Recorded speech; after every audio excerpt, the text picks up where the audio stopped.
Kajian kritik teks naskah sejarah Kerajaan Johor kode EAP 153/11/9 koleksi Tengku Muhammad Saleh dari Daik Lingga, Kepulauan Riau.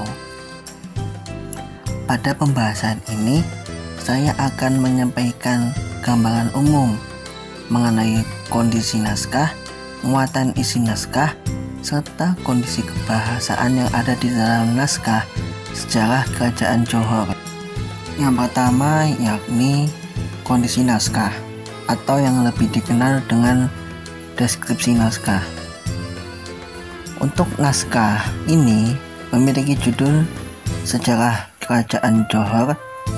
Judul ini berdasarkan keterangan yang diambil dari metadata di website digital British Library. Nomor penyimpanan naskah ini adalah EAP 153/11/9. Kolektor dari naskah ini adalah Tengku Muhammad Saleh. Tempat penyimpanan naskah ini berada di Balai Maklumat, Kepulauan Riau. Untuk link versi digital naskah ini bisa dilihat pada slide yang sudah tertera. Kondisi naskah ini secara keseluruhan berada dalam keadaan yang masih baik. Warna tintanya bisa dibaca dengan jelas. Dengan keseluruhan warna tinta yang ada di dalam teks berwarna hitam. Jumlah halaman dari naskah ini berjumlah 30 halaman. Dengan kondisi halaman yang baik, tidak terdapat banyak yang rusak atau yang robek dimakan serangga. Namun, pada halaman 14 hingga 29 dari naskah ini adalah berupa halaman kosong, dan baru ditemukan teks lagi pada halaman ke-30 yang mencakup juga kolofon naskah dan tanda tangan dari Sultan Sulaiman dan juga Raja Abdullah yang di-Pertuan. Naskah ini memiliki keterangan tanggal ditulis pada hari Selasa tanggal 13 Rabiul Akhir tahun 1274 Hijriah. Jika kita hitung dari tahun sekarang, maka usia naskah ini sudah menginjak usianya yang ke 171 tahun. Sebuah usia yang sangat tua bagi sebuah naskah klasik. Selanjutnya adalah muatan isi naskah. Muatan isi naskah atau teks sejarah Kerajaan Johor ini berisi dengan sejarah mengenai Kerajaan Johor, dilanjut dengan masa Kerajaan Riau Lingga. Isi teks ini dimulai dari penjelasan mengenai perpindahan kekuasaan Kerajaan Malaka dari raja kepada bendaharanya. Kemudian isi teks dilanjut dengan pembahasan kisah pengangkatan atau penabanan Sultan Muhammad Shah II pada tahun 1109 Hijriah. Kemudian teks ini berlanjut mengenai kisah dinamika Kerajaan Johor, Riau Lingga, dan Pahang hingga masa pemerintahan Sultan Sulaiman pada tahun 1274 Hijriah. Dalam naskah ini juga disinggung mengenai dominasi kekuasaan politik yang dipegang oleh orang Bugis, terutama Opo-Opo Bugis 5 bersaudara.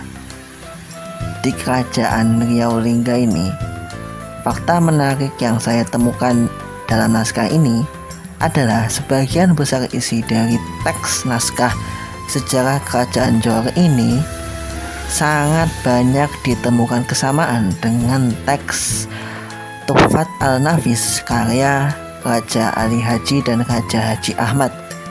Dengan begitu bisa dikatakan naskah ini lebih mirip ke arah ringkasan dan juga beberapa penambahan penjelasan dari Tuhfat Al-Nafis karya Raja Ali Haji. Kesamaan antara teks ini dengan Tuhfat An-Nafis bisa kita lihat dari kalimat pembukanya.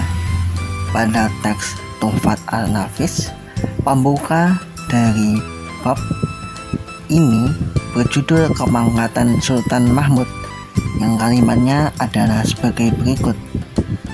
Bermula bab yang kedua pada menyatakan perjalanan dan kelakuan segala raja-raja yang telah tersebut itu atas jalan yang ringkas dan simpan, supaya mudah menghafalkan bagi orang berkehendak pada menghafalkan dia.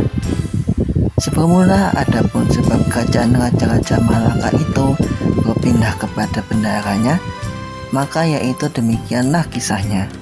Kata Shahibul Hikayat, adalah pada akhir-akhir keturunan daripada Raja Sri Tribhuwana, daripada raja-raja zaman Singapura dan Malaka dan Johor. Adalah seorang raja Johor bernama Sultan Mahmud. Adalah baginda itu berbinikan perikonon, yaitu bangsa daripada jin. Jadi baginda itu tiadalah suka sekedudukan dengan istrinya bangsa manusia ini, dan seterusnya. Sedangkan pada teks sejarah kerajaan Johor, pemulaan naskah dimulai dengan ayat Al-Quran, yaitu Al-Quran Surat Ali Imran ayat 26. Lalu dilanjut dengan kalimat seperti berikut. Sebermula adapun sebab kerajaan raja-raja Malaka itu berpindah kepada bendaharanya, maka yaitu demikianlah kisahnya.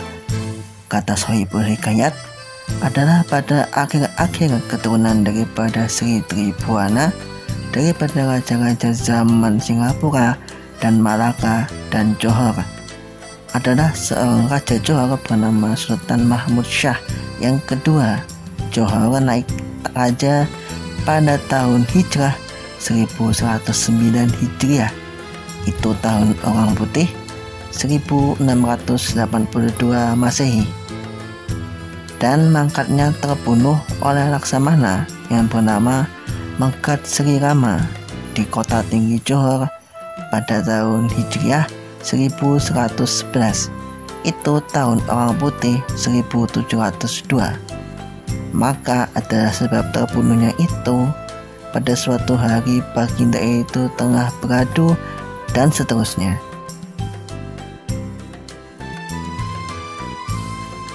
Ini adalah Raja Ali Haji. Beliau dikenal sebagai Bapak Bahasa Indonesia. Ia adalah pengarang kitab-kitab besar yang berasal dari Pulau Penyengat, Kepulauan Riau. Karya-karyanya yang terkenal yakni Bustan Al-Katibin, Tuhfat An-Nafis, dan juga yang paling terkenal adalah Gurindam 12.